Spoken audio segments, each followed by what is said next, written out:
Industrial Light and Magic ha creado algunas de las imágenes más emblemáticas del mundo del cine.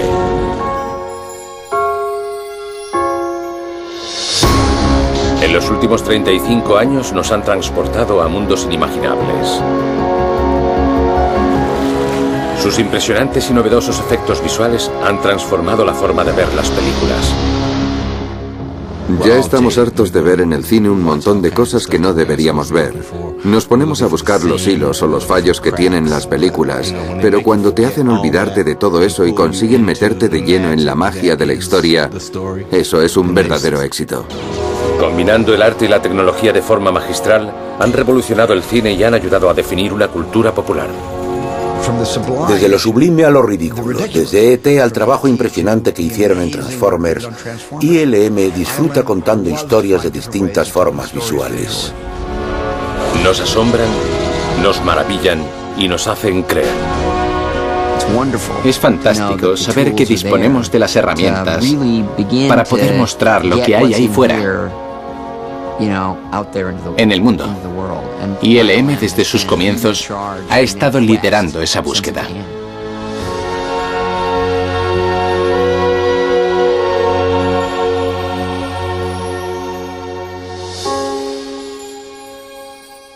ILM introdujo la era digital que domina actualmente los efectos visuales. Cientos de artistas trabajan en equipo para crear imágenes a partir de diversos elementos que se combinan para crear una ilusión magistral. ILM ha proporcionado los medios para que los cineastas puedan por primera vez lograr hacer cualquier cosa. Ahora se pueden crear mundos y personajes virtuales con una calidad casi fotográfica, como Iron Man 2 y Avatar.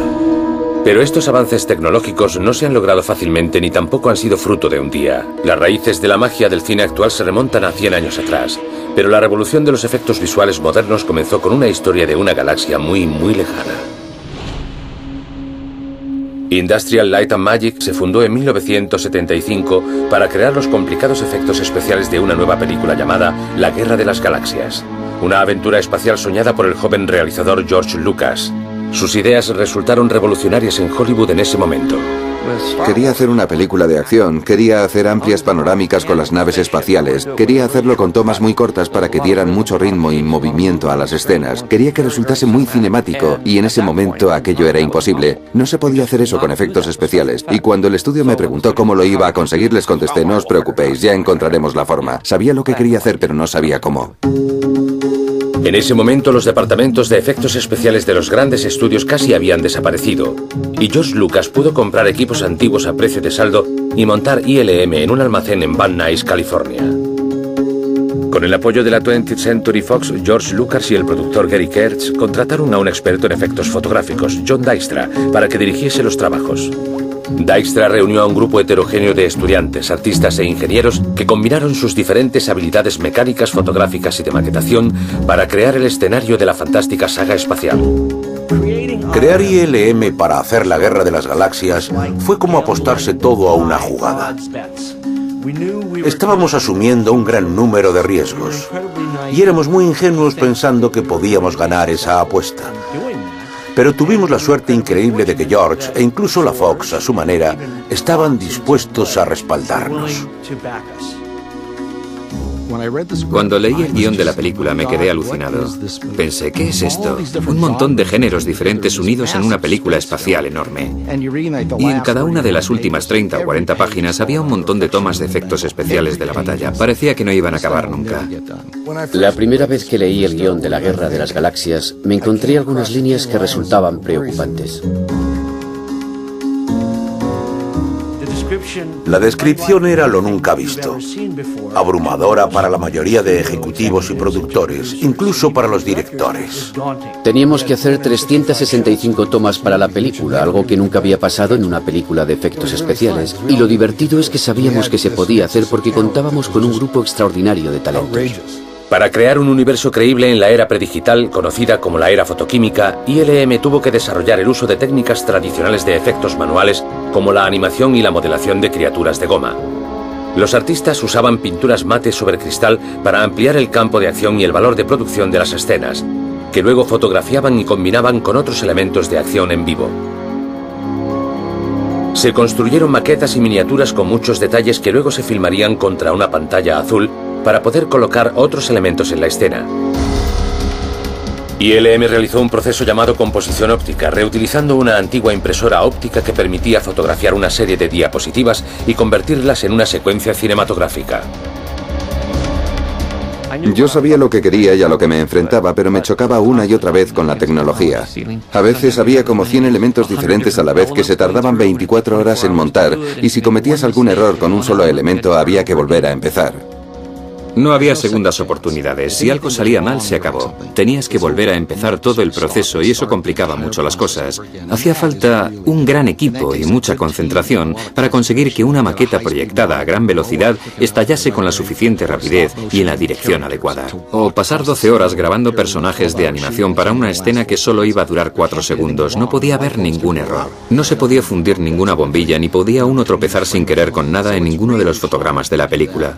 Tenía que parecer real, esa era la dificultad, y teníamos que inventar soluciones, pero teníamos mucha confianza los unos en los otros, y había un gran espíritu de camaradería, en el que muchos de nosotros conseguimos aportar nuestras mejores ideas.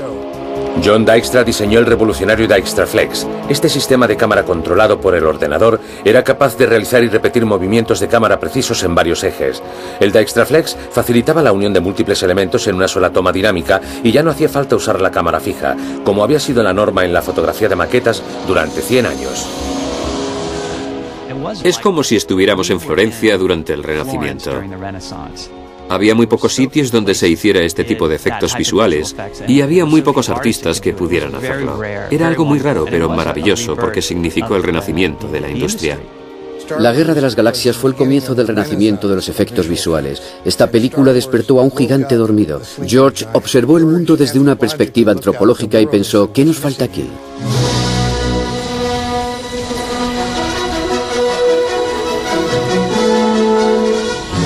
La primera vez que vi La Guerra de las Galaxias fui una de esas personas que junto con mi esposa Cheryl salimos del cine y nos volvimos a poner en la cola de espera para volver a verla. La vi 2 veces el primer día y fue una experiencia alucinante que marcó un antes y un después. Llamé a George y me dijo, por desgracia solo hemos conseguido un 30 o un 40% de lo que quería hacer ahí. Nunca olvidaré cuando vi La Guerra de las Galaxias por primera vez. Yo estudiaba en la escuela de cine y fui el mismo fin de semana del estreno al cine y estuve esperando 6 horas en la cola. Y no se había visto nunca otra película en la historia del cine capaz de entretener al público como lo hacía La Guerra de las Galaxias.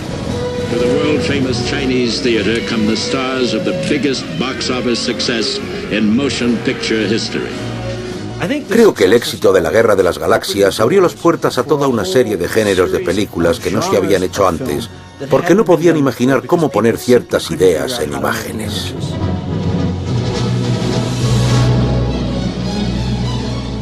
ILM surgió en cierto modo del renacimiento del cine, que en realidad es una especie de truco. Por eso nuestro trabajo consiste en engañar.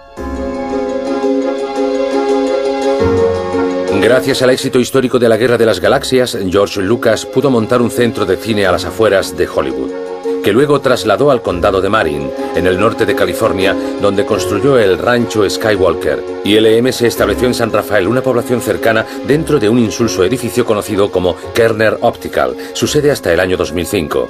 Enseguida empezarían a trabajar en la siguiente película de la Guerra de las Galaxias, El Imperio contraataca. La dificultad que tenía ILM era mantener un grupo básico de gente creativa en el entorno de alta tecnología que necesitaban para trabajar. Estaba claro que para que ILM pudiera sobrevivir, teníamos que encontrar un modelo que diese viabilidad al negocio y permitiese trabajar con múltiples cineastas. ILM abrió sus puertas al resto de la comunidad de cineastas y se convirtió en el primer estudio independiente de efectos visuales que conseguía materializar los sueños de unos directores capaces de hacer películas extraordinarias. La primera película en la que colaboré con ILM fue En busca del Arca Perdida. La mayoría de los efectos especiales se producían al final, cuando se abría el Arca de la Alianza. Con aquellos efectos pretendíamos representar el poder de Dios, por decirlo de alguna forma. Eran los espíritus que salían del Arca.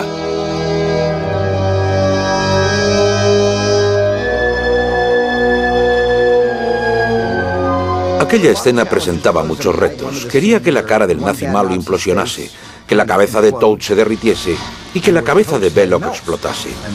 Yo no sabía cómo hacerlo y lo dejé en manos de esta gente que había hecho la Guerra de las Galaxias. Pensé que si habían sido capaces de hacer aquella película podrían conseguir que se derritiese una cabeza. Y dieron con una solución genial que consistió en crear una cabeza de cera y derretirla.